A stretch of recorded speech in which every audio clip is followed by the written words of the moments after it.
Begitu saya sudah dewasa, saya udah ketemu kitab kuning yang sebenarnya.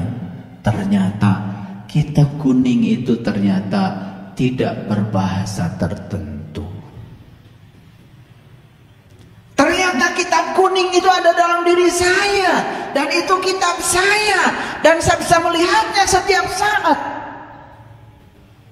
Kuning keemasan, indah luar biasa.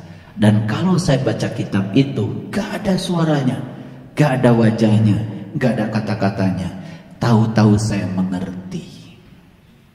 Intuisi saya hidup. Saat itu terjadi resonansi saya dengan alam tinggi. Tanpa kata, tanpa suara. Makanya kata Nabi, pintar tanpa belajar, cerdas tanpa berlatih. Dulu saya baca kitab kuning yang Arab gundul itu. Waduh, pusing saya. Nah ternyata orang tua kita tuh ngasih simbolik. Memang kitab kuning itu gundul.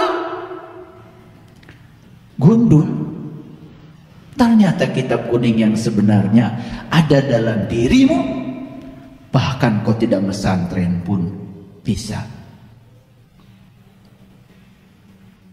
Bahasanya universal, bukan bahasa tertentu. Dan bahasa itu tidak ada katanya, tidak ada suaranya, tahu-tahu mengerti. Itu yang disebut dengan tubuh intuitif. Makanya siapapun yang sudah mencapai tubuh spiritualnya, maka tubuh intuitifnya hidup. Siapapun yang sudah hidup tubuh intuitifnya, tubuh mentalnya hidup. Siapa yang sudah tumbuh mentalnya, maka tubuh energinya hidup. Siapa yang tubuh energinya sudah hidup, tubuh fisiknya sehat. Maaf ya, banyak yang mengklaim dirinya guru spiritual, bengek,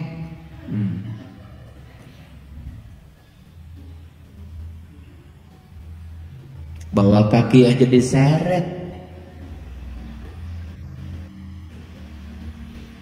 Kan sebetulnya ada masalah dengan spiritnya. Karena menurut riset neuroscience, seseorang yang spiritnya, tubuh spiritnya sehat, maka tubuh intuisinya sehat, maka tubuh energinya sehat, tubuh mentalnya sehat, maka tubuh fisiknya pasti sehat. Makanya orang yang tubuh fisiknya sakit-sakitan, ada masalah kan sebenarnya tubuh atasnya, itu aja. Maka yang disebut dengan kesehatan holistik itu artinya adalah sentuh tubuh atasnya sehat, tubuh bawahnya itu holistik. Whole itu artinya seluruhnya. Jangan cuma ngomong aja holistik, kalian ngerti juga enggak. Ngasal aja kalau ngomong. Dengarkan ceramah saya yang kemarin tuh, omong kosong. Biar sadar. Karena kita terbiasa dengan omong kosong itu, betul? Itu. Sampai mana barusan saya bicara?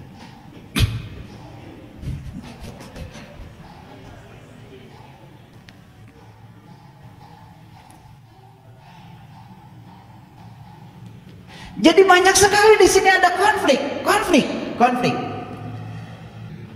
Ketika saya baca Al-Waqiah, ketika nyawamu sampai di kerongkongan, pada saat itu kamu harus melihat. Dan aku lebih dekat kepadamu, tapi saat itu kebanyakan manusia tidak melihat. Wah, saya bergetar jantung saya. Di sini timbul pertanyaan dari situ. Ya Allah, jadi nanti kalau saya mati, saya termasuk yang melihat atau tidak melihat? Ya Allah, kalau saya termasuk yang melihat, apa yang harus saya lihat? Ya Allah, kalau saya harus melihat, dengan mata mana saya melihat? Karena saya sadar saat mati kan mata ini sudah nutup, sementara harus lihat. Gitu cara saya belajar Quran.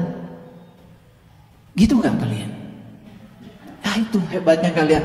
Kalian tuh 30 juz adem aja.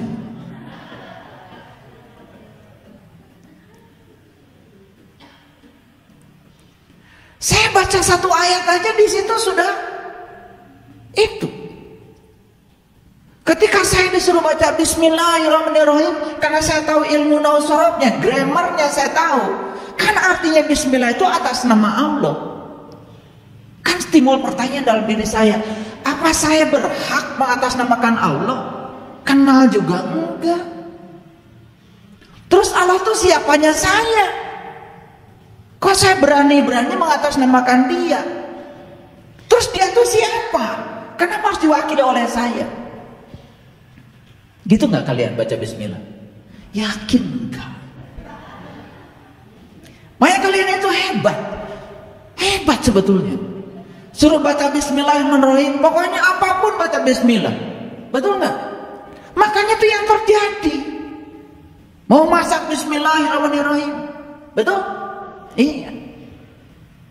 Sedikit ada gangguan, marah. Betul? Iya. Masakannya tumpah, marah. Itu Bismillahmu. Iya. Naik mobil sih pakai Bismillah. Bismillahirrahmanirrahim. Udah benar. Begitu jalan mobil, ada angkot turunkan penumpang, nit, nit, nit. Itu Bismillahmu. Betul nggak? Padahal yang diwakili itu Allah yang Maha Pengasih, Maha Penyayang. Nggak nekat gitu baca Bismillahirrahmanirrahim, tetapi tidak mewakili sifatnya, tidak mewakili visi dan misinya. Sadar nggak kalian itu diciptakan Allah untuk kesenangan Allah? Sadar kau diciptakan Allah untuk menjadi kepanjangan tangan Allah, menyampaikan cinta kasih Allah? Kenapa Allah menyuruh kita Bismillah? Supaya sadar bahwa kita ini tangan Allah. Maka Allah bilang di Quran, yadullah fawqa aydihim, tanganmu tuh tanganku, kata Allah. Ini tangan Allah, bukan tanganmu. Dan tangan ini hanya satu tujuannya, untuk kesenangan Allah, bukan untuk kesenanganmu. Gitu Bismillahnya? Enggak. Makanya kalian suruh baca Bismillah, lancar.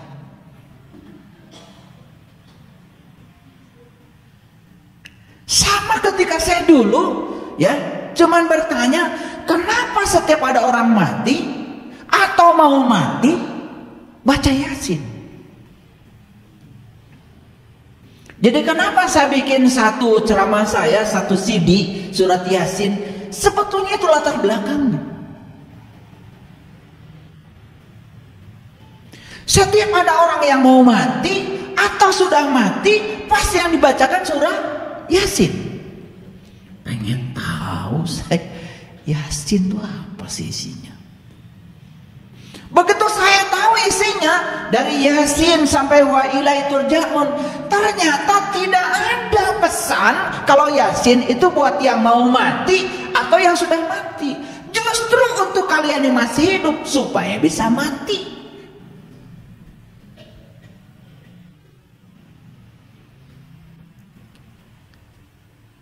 Jadi saya juga tuh dulu sama. Kalau ada orang mati baca Yasin kayak kalian, sama. Ya sama, saat itu juga saya gak ngerti. Cuman bedanya saya nanya, kalian enggak. Kan kalian kalau udah baca langsung dapat pahala toh? Kapan pahalanya? Nanti. Hebat kalian tuh, luar biasa. Hebat.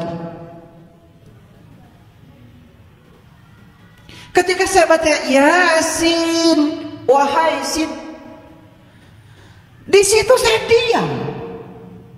Siapa yang dihaikan ini dan siapa yang menghaikan? Di situ aja nggak lanjut saya. Saya baca surah Yasin itu terbata-bata kayak lancar kayak kalian. Kalian kan baru 15 menit udah langsung selesai, betul nggak? Luar biasa. Saya baca baru Yasin, berhenti saya di situ. Otak saya mulai jalan. Yasin, wahai Sin. Kan ada pertanyaan bagi saya, siapa yang menghaikan dan siapa yang dihaikan, kan gitu? Gitu nggak kalian? Hebat kalian itu. Luar biasa memang. Makanya saya itu gak secepat kalian belajar. Oh, kalian langsung wailai turjaun. Saya lambat di situ. Lalu saya tanya lagi, kenapa iya itu titiknya 2 di bawah? Kenapa sin itu geriginya 3? Saya kan mulai nanya, gak mungkin sekelas Nabi Muhammad nulis sesuatu sembarangan, gak mungkin.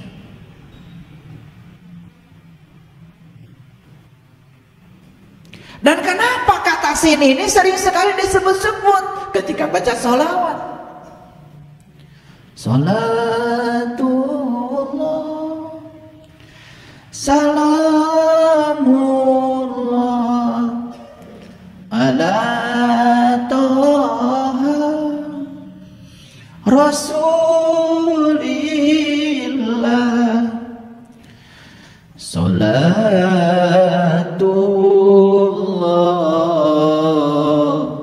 salamullah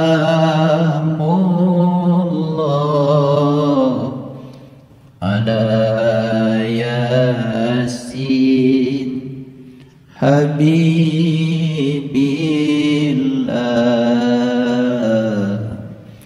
ala yasin habibillah.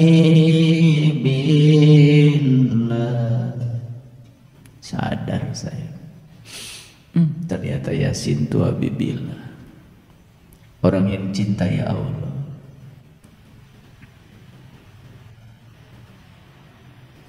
Siapa habibillah itu? Apa kita tidak ingin jadi habibillah? Apa tidak ingin kita itu dipanggil Yasin? Kenapa geriginya 3? Ternyata di Quran surat Al-Maidah Allah jelaskan, laqad kafaral ladzina qalu innallaha salisu salasa. Kafirlah orang-orang yang mengatakan sesungguhnya Allah satu dari yang 3. Ternyata konsepsi tentang Allah itu dijelaskan dalam kitab Syurur Asrornya Syekh Abdul Qadir Zailani, Nurullah, Nur Muhammad, Nur Insan. Makanya syahadat itu Nur Insan menyaksikan Nurullah, Nur Ihsan menyaksikan Nur Muhammad. Disitulah sinnya ketemu. Oh, berarti saya harus memperbaiki syahadat saya supaya saya bisa merasakan syahadat yang sebenarnya, supaya saya berhak untuk dipanggil Yasin. Begitu sampai di titik itu, wal Qur'anil Hakim, temukanlah bacaan yang bijaksana. Karena kita ini, otak kita ini sudah konsepnya udah begitu. Begitu dengar kata Quran, yang terpikir adalah itu. Padahal kata kita lihat dari bahasa Arab, Quran itu dari qara ayaqra'u Qur'anan. Quran itu artinya sesuatu yang harus kau baca. Dan ternyata tidak semua orang bisa baca. Yang tulisan itu maksud saya, kan tidak semua orang juga bisa berbahasa Arab. Ternyata ada Quran sejati yang bisa dibaca oleh setiap orang, termasuk ibu saya yang buta huruf pun bisa baca. Makanya di Quran ada perintah, Iqra kitabaka kafa binafsika al-yawma 'alaika hasiba. Bacalah kitabmu dan itulah juru selamatmu. Itu kitab tidak ada bahasanya. Itu yang disebut dengan bacaan yang bijaksana. Wal Qur'anil Hakim, wal Qur'anil Hakim, innaka laminal mursalin. Sesungguhnya ente adalah utusanku. Siapa utusan Allah? Ya siapa saja yang diutus oleh Allah, terserah Allah. Allah sirati mustaqim, yang akan menunjukkan ke jalan siratal mustaqim. Apa tuh jalan siratal mustaqim? Jelas di Quran. Siratal ladzina an'amta 'alaihim, jalannya orang-orang yang diberi nikmat. Siapa yang diberi nikmat? Jelas di Quran.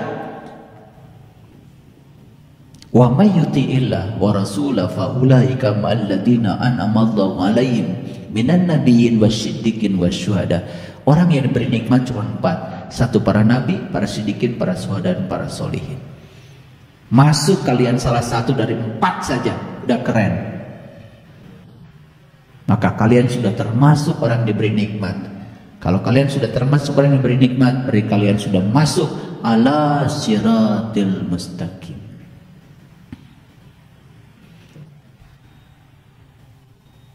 Sampai situ aja dulu Yasinnya, udah keren. Apalagi sampai wa ilahi itu, itu ya. Jadi ternyata Yasin bukan untuk yang mati. Yasin itu untuk yang hidup supaya bisa mati dan kembali kepada alam asal.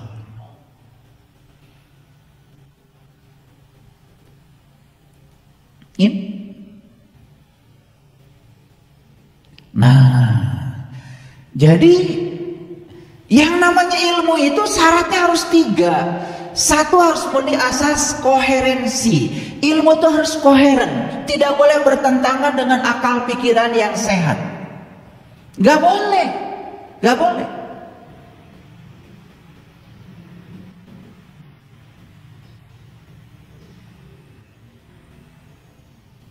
Yang kedua, ilmu itu harus memenuhi asas korespondensi. Ilmu itu harus nyata dan bisa dibuktikan. Kalau kalian bicara ilmu gak nyata dan tidak bisa dibuktikan, omong kosong. Dan yang ketiga, syarat ilmu itu harus memenuhi asas pragmatis. Itu berdasarkan filosofi ilmu. Itu yang namanya filsafat ilmu itu. Agak kuliah sedikit lah, serius. Nah yang ketiga, ilmu itu harus memenuhi asas pragmatis. Pragmatis itu ilmu harus bisa memberikan manfaat. Jadi satu, ilmu itu harus koheren, tidak boleh bertentangan. Yang kedua, harus korespondensi, nyata dan bisa dibuktikan. Dan yang ketiga, harus memenuhi asas pragmatis. Ilmu itu harus memberikan nilai manfaat. Saya sekarang mau tanya, kalian tahu kan cerita Nabi Musa bertemu Tuhan? Tahu kan? Ilmu bukan itu? Bukan. Enak aja. Itu berita. Oh dulu Nabi Musa pernah bertemu Tuhan. Siapa yang bertemu Tuhan? Musa. Kapan? Dulu. Ilmu bukan itu? Bukan. Enak aja. Kalau kalian jadi Musa, nah, learning